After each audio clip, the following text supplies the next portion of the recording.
മരങ്ങൾ നട്ട് പരിസ്ഥിതി സംരക്ഷിക്കുകയും ശുദ്ധമായ അന്തരീക്ഷം വരും തലമുറയ്ക്ക് കൈമാറുകയും ചെയ്യേണ്ടത് ഓരോരുത്തരുടെയും ഉത്തരവാദിത്തമാണെന്നും Kothamangalam flying squad division forest officer Mani S പറഞ്ഞു. എറണാകുളം ജില്ലാ ഒളിമ്പിക് അസോസിയേഷന്റെ ആഭിമുഖ്യത്തിലും Kothamangalam Saint George higher secondary സ്കൂളിന്റെ സഹകരണത്തോടെയും ഒളിമ്പിക് ഫോറസ്റ്റ് ക്യാമ്പയിന്റെ ഭാഗമായി വൃക്ഷത്തൈ നടീൽ ഉത്സവം ഉദ്ഘാടനം ചെയ്ത് സംസാരിക്കുകയായിരുന്നു അദ്ദേഹം.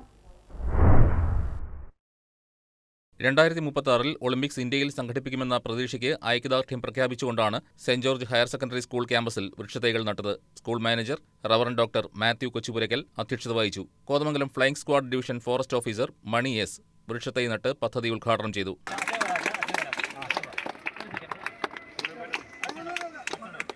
മരങ്ങൾ നട്ട് പരിസ്ഥിതി സംരക്ഷിക്കുകയും ശുദ്ധമായ അന്തരീക്ഷം വരും തലമുറയ്ക്ക് കൈമാറുകയും ചെയ്യേണ്ടത് ഓരോരുത്തരുടെയും ഉത്തരവാദിത്തമാണെന്ന് അദ്ദേഹം ഉദ്ഘാടന പ്രസംഗത്തിൽ പറഞ്ഞു.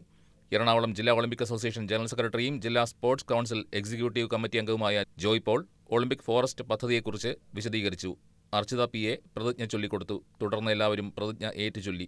സ്റ്റാഫ് അംഗങ്ങളായ Manju Joseph, Treesa Jose, Sumi Jacob, Thushara Jacob, Elizabeth Maria Roy, Thomas PJ, school കായിക അധ്യാപകൻ Pratheesh Francis, NCC, JRC, scout and guide അംഗങ്ങൾ തുടങ്ങിയവർ പരിപാടികൾക്ക് നേതൃത്വം നൽകി. സ്കൂൾ പ്രധാനാധ്യാപകൻ റവറന്റ് ഫാദർ ആന്റണി പുലിമലയിൽ സ്വാഗതവും സ്റ്റാഫ് പ്രതിനിധി റിനി സെബാസ്റ്റ്യൻ നന്ദിയും രേഖപ്പെടുത്തി. News desk KCV news.